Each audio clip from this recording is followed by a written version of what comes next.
Remember how earlier today I told you that Aave was dealing with a $10 million question about who owns the value around a decentralized protocol? Well, things just escalated massively, right? So within hours of the SEC announcing it was closing its 4-year investigation into Aave, literally the same day Stani declared DeFi will win, a co-founder of BGD Labs drops a governance proposal that could fundamentally reshape the relationship between protocol teams and their DAOs across the entire industry. Everyone will be watching. So this really isn't just about Aave anymore. This is about whether the decentralized ethos was really ever real or whether it was just marketing. Maybe that's a little bit too much to say or too hard, but it's really a discussion about like, what is decentralized? What is a DAO and what does that mean going forward? Let's get into it. December 16th, 2025, Stani, founder and CEO of Aave Labs, posts on X that after 4 years, the SEC has finally concluded its investigation into the no enforcement action recommended. The weight of regulatory uncertainty has been lifted. DeFi will win. I totally agree. For about 5 hours, this was the story.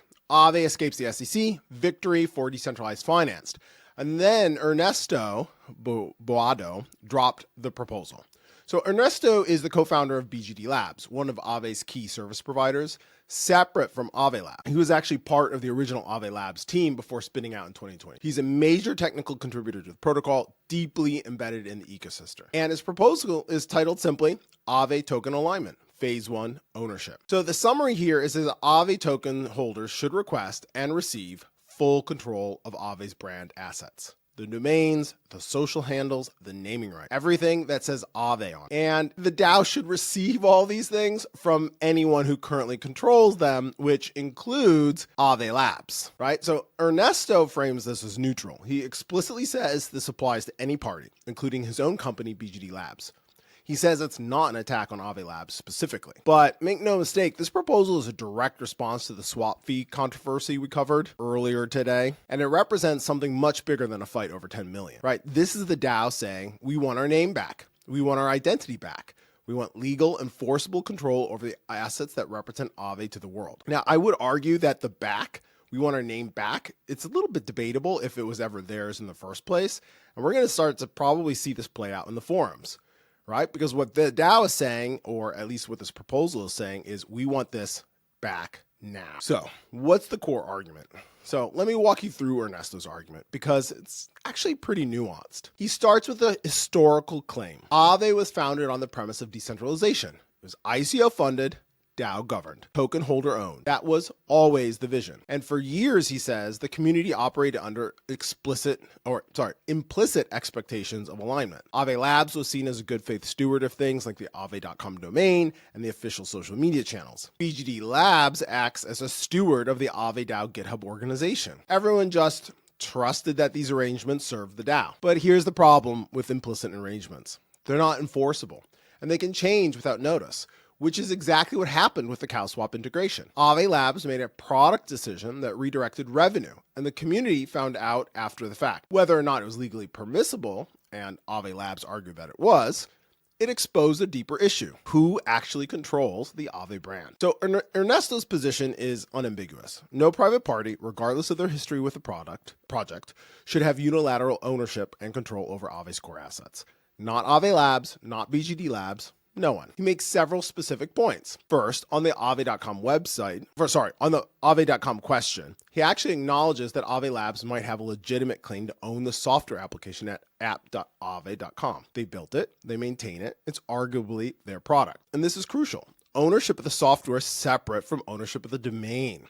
The ability of any private party to monetize that app is enabled by brand recognition and by the gateway effect of Aave.com. Users come to Aave.com because they trust Aave, the protocol, which the DAO governs. So even if Labs owns the app, the argument goes, they shouldn't own the address that drives traffic to it. Second, on naming rights. Ernesto argues that private entities clearly separated from the DAO shouldn't be allowed to unilaterally attribute to themselves the name Aave or the status of being Aave. This is pretty pointed because think about it, Stani is often introduced as the founder of Aave. This makes sense historically, but the proposal is essentially asking, should any individual be able to represent themselves as Aave without formal DAO authorization? Ernesto gives his own company as an example. BGD Labs was created in 2022 and has been contributing to Aave since then. being a major development contributor during that period. But that did not give us any legitimacy to be called Aave or to promote ourselves as Aave. We are an important contributor to the Aave DAO. We are generously compensated, and that's it, Ernesto says. So that's a striking statement from somebody inside the ecosystem. He's essentially saying, I play by these rules, and everyone should. Third, on what happens if this isn't resolved, Ernesto calls this an existential threat to the DAO model. Here's his logic. If one party can control brand, marketing channels, gateways, and the Aave attribution, then all other contributors become subordinate to that party. There's no longer neutral ground to contribute to a common good. Instead, there's a hierarchy with whomever holds the brand at the top. And frankly, that's not a DAO.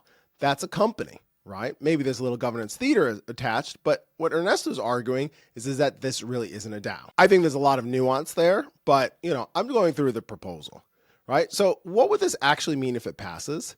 This proposal calls for Aave token holders to signal that they want full control over Aave's brand assets transferred to a DAO-controlled legal wrap. Think a foundation or SPV with strong anti-capture protections. Specifically, 1, the DAO decides on Aave naming rights, not any third party. This includes names like Aave Labs, Aave App, Aave Pro, Aave Horizon, and it even includes representational titles like using CEO of Aave without proper clarification. This is pretty tough, right? Stani needs to ask the DAO to be the founder of Aave or CEO of Aave. This is spicy stuff, folks. The DAO owns all communication channels using Aave or implicitly associated names. The X handle, the Discord, the Instagram, everything. Do they want Rave too? 3, the DAO owns the domains aave.com, onaave.com, and any others with a direct association. 4, the DAO owns online organizations, GitHub, NPM, package managers, the works. And here's the enforcement mechanism. The proposal calls for strict mechanisms so no third party can misuse these assets, with legally enforceable recourse by the DAO if they do. It even mentions seeking legal advice if counterparties don't cooperate with the ownership transfer. This is not a symbolic gesture. This is a demand for legal control. So let's talk a little bit about the timing, because the timing of the proposal is fascinating and almost certainly intentional. The same day the SEC closes its investigation, the DAO moves to assert ownership over the brand. Why does this matter? Think about it from Aave Labs' perspective. For 4 years, they've been under regulatory scrutiny. They've probably been advised by lawyers to maintain clear separation between the protocol and the company, to have defensible positions about who controls what, to not do anything that could be construed as operating an unregistered securities offering. That regulatory pressure more than certainly has reinforced the ambiguity that we are now dealing with. The previous administration's rules have made us do all sorts of complicated setups and designs in order to avoid, frankly, weird legal repercussions, right? Labs maintained control over certain assets partly because the DAO couldn't easily hold them. What legal entity would own a domain on behalf of decentralized token holders? Now that the SEC has stepped back, the regulatory threat has receded. And then suddenly the DAO can ask, wait, why don't we own this stuff? And I bet you a bunch of other DAOs are thinking the same thing. There's also a strategic element. Stani just had a big moment. SEC investigation closed, DeFi will win, positive press cycle. The proposal immediately reframes the narrative. It's no longer Aave escapes regulation, it's Aave faces internal reckoning over who actually owns the project. I'll be honest, as part of the ecosystem in general, I don't really love the timing of this, and I don't love that this is going to play out in public. Aave is one of our greatest resources, and for us to play out this type of debate in front of the TradFi world doesn't personally land so well, because I know there's going to be a ton of organizations that are going to seek to capitalize on this in a way that's not beneficial for any of us. Whether that was a calculated move or coincidental, the effect is the same. This is now the story. Let's get a little bit of the founder perspective. So let me put my founder hat on for a minute, because if you're building in crypto and watching this unfold, you should be paying very close attention. Here's the uncomfortable reality for protocol founders. You build something from nothing, you write the code, you raise the initial capital, you hire the team, you spend years of your life shipping product, fighting fires, surviving bear markets, fighting the US government, you create billions of dollars in value. And then one day, a governance proposal appears asking you to hand over the keys to your brand, your domains, your social media, your identity, to a decentralized organization of token holders. How do you feel about it? Because here's what Ernesto's proposal implies. The contribution of founders is work for hire. You are compensated through tokens, through grants, through whatever arrangements existed. The value you created belongs to the community, including the intangible stuff. The brand, the reputation, the trust. From a pure decentralization standpoint, this is absolutely correct. If the whole point of a DAO is community ownership, then the community should own everything, including the brand. But here's the counter argument, which Stanley articulated in the swap fee discussion. Founders and their companies need sustainable business model. They can't operate indefinitely on goodwill and token appreciation. If you strip them of every monetization vector, what's their incentive to keep building? In fact, what's people's incentives to even start? Stani's position has been that the protocol and the product are different things. And I have to say, there's a good solid argument to that. The protocol is DAO governed. The product, the interface, the UX, the things that require ongoing development can and should be company owned. That creates space for sustainable businesses without compromising protocol neutrality. Ernesto's proposal blurs that line, or maybe it clarifies it depending on where you stand. Questions for founders watching this, though, is did you really mean it when you said your project was decentralized? Because the community might be taking you at your word. Let's zoom out to the industry level, because what happens at Aave will not stay at Aave. This proposal, if it passes, will become a template. Every DAO with significant value locked, every protocol with a founding team that controls key assets, every project that's been operating on implicit alignment, they are all watching this. Some things I'm thinking about: first, the precedent for service provider relationships. As the CEO of Tally, this is first and foremost on my mind. Ernesto explicitly frames Aave Labs as a service provider, not different in kind from any other contractor. The founder relationship, the historical contribution, the shared mission, none of that creates a permanent claim on DAO assets. If this is to become the norm, it fundamentally changes what it means to be a protocol founder. You're not building your company. You're providing services to a decentralized organization that can revoke your access at any time. Second, the legal infrastructure question.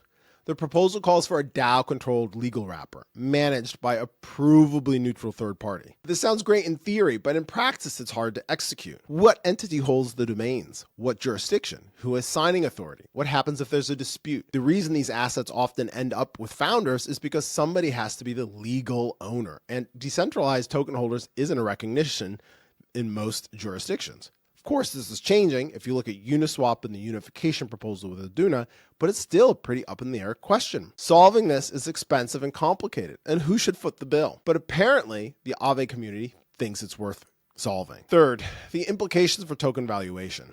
One of the comments on the proposal from Delegate Ezreal explicitly says, the main goal is to maximize the revenue for token holders. If DAOs start aggressively claiming ownership over adjacent revenue streams, does that make tokens more valuable? On one hand, more assets equals more value. On the other hand, though, if founders can't build sustainable businesses, who's going to build the products? There's a real tension here between short-term value capture and long-term ecosystem growth. Fourth, the no other token question. Ezreal also proposed adding language that no other token will ever be introduced to govern products within the Aave ecosystem. This is directly aimed at preventing what happened at other protocols, where founding teams launched new tokens that captured value separately from the original DAO token. It's closing the back door that founders might use to extract value through new token launches, or tools that founders might use to raise money to build new ventures. If this becomes standard, it's a massive constraint on how protocol teams can finance new development. And that could be a big problem when we move forward in crypto into the traditional finance world. So, is there a reasonable middle ground? Is there a path through this that doesn't end in scorched earth? Personally, I think so. Actually, both sides have hinted at it. The proposal explicitly says it's not incompatible with Aave Labs in the future being a candidate to manage gateways or communication channels in practice. In other words, the DAO owns the assets, but it can license them back to operators, including Aave Labs, under terms that the DAO controls. This is actually how traditional trademark licensing works. The brand owner maintains ownership. Licensees get permission to use the brand under specific conditions. If they violate the terms, the license gets revoked. For Aave, this could look like the DAO takes ownership of all Aave brand assets through a legal entity. Aave Labs applies to be the primary interface provider. They get a license to use the Aave brand on app.aave.com, subject to conditions, maybe revenue sharing, maybe transparency requirements, maybe dispute resolution mechanisms. If Labs performs well, they keep the license. If they don't, the DAO can find another operator. This gives the DAO actual control without requiring them to operate everything themselves. It acknowledges Labs' operational capabilities while establishing accountability. The challenge here is execution, and frankly, in my opinion, not spooking the market. Building this infrastructure takes time, money, and legal expertise. The parties have to negotiate in good faith. Trust has to be rebuilt. But it's hard to do this in a DAO in forums where, honestly, not all participants are equally well-intentioned. It's possible, I would hope, and it might be better for everyone than the alternatives. So, if you're a founder watching this, here's my practical advice. 1, don't wait for the conflict. Define the relationship proactively. Put it in writing. What does your company own? What does the DAO own? What's licensed and under what terms? Get it ratified by governance before there's money on the line. The Aave situation happened because nobody ever documented these arrangements. You don't want to make the same mistake. 2, assume you'll have to justify everything eventually. Every decision you make about monetization, product direction, resource allocation, assume it will be scrutinized by your community someday. If you can't defend it publicly, maybe don't do it. Stani's been saying the swap fee controversy should have been communicated better. He's right, but better communication starts with decisions that are defensible. 3, take decentralization seriously or don't claim it. And this is not a dig at Stani, Aave, or anyone else. Really, it's about founders thinking through carefully what they really need decentralization for and constraining decentralization to the things that really matter. The worst outcome is saying you're decentralized and then acting like you're not. Either commit to community ownership with all the constraints that implies, or be honest that you're building a company with a token attached. You know, one of the things that really stings here is that honestly, folks like Aave and other large DAO organizations of the same era, a lot of this is the result of the regulatory hoops we had to jump through. Much of this wouldn't happen had we had clear regulatory guidelines. We would know exactly how these organizations are supposed to work. But instead, we have to adjudicate them online in Twitter conversations, and this is not the right venue for it. The hybrid model where you get the regulatory benefits of decentralization and the control benefits of a company, that's getting really hard to pull off, right? You should really at this point pick a lane, either at the beginning or if you're somewhere in the middle, make a decision on what you want it to look like. 4, and I think this is a big one, you should build value into the protocol, not just the product. If your protocol generates real revenue that flows to token holders, the community will be more patient with you. If all the value accrues to your company while the token does nothing, expect conflict. And with the recent purchase of Axelar, I think we're going to see more of this conflict occurring. In general, Aave actually does this pretty well. $150 million in protocol revenue, buyback programs, fee switches. The swap fee dispute is about a much smaller amount, but the principle is what matters. 5, plan for succession. Eventually, you might want to step back. One of the biggest things founders have to deal with when launching a token is whether or not you can actually ever leave a project. So many founders leave projects that are called slow ruggers. They've rugged the team. And honestly, if you're building a company, there comes a point in everyone's life where they want to do something else. Here, you might want to step back yourself, or the community might ask you to. Having clear ownership structures makes that transition possible without destroying the project, right? So far, we haven't had people really quit as founders or get fired. I guess that maybe has happened with like Sushi Swap, although I don't remember the details super clearly right now. But that's really value destructive if it isn't done correctly. The goal is to build something that can outlive your involvement. That's what decentralization is actually for. That's how corporations act. You need this kind of structure built in. What happens next? Where does this go from here? The proposal is in the feedback stage. Ernesto says next steps are collecting community input and then escalating to a vote. He suggested an on-chain vote with an empty payload, meaning it's purely a signal of token holder intent, not an executable change. This makes sense for something that's fundamental. The key questions for us to watch: does Aave Labs engage with the proposal? As of now, I haven't seen a formal response from Stani or the Labs team.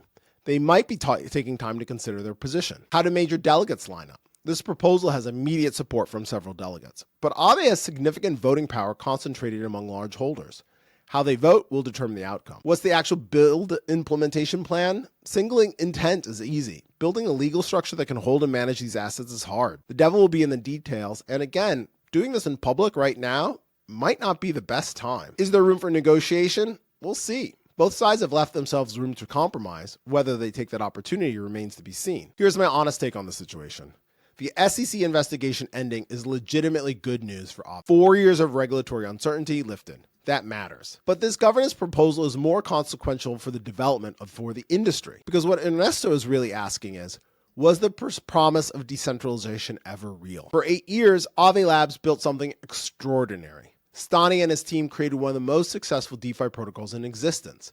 They earned respect, wealth, and influence through years of hard work. The community is now saying, thank you for your service. Now give us the keys. And technically, they might be right. It's hard to say. It's definitely difficult to see if Aave can win as much as they've been winning entirely as a decentralized organization without strong leadership. If Aave was always supposed to be community owned, then the community should own it. Maybe all of it, including the stuff that's hard to transfer.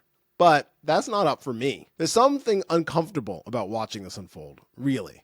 The founders took the risks. They made the decisions that could have failed. They personally weathered the SEC investigation. And now in their moment of victory, they're being told that victory belongs to everyone else. That's the deal with decentralization. You don't get to build something great and keep it for yourself. That's the whole point. Whether that's beautiful or brutal depends on your perspective. For the industry, this is a clarifying moment. Projects that talked about decentralization as a future goal will need to start delivering. DAOs that accepted implicit arrangements will start demanding explicit ones. The ambiguity that allowed the last decade of crypto to happen is getting resolved, one governance proposal at a time. Aave will survive this. It's too big and too important not to.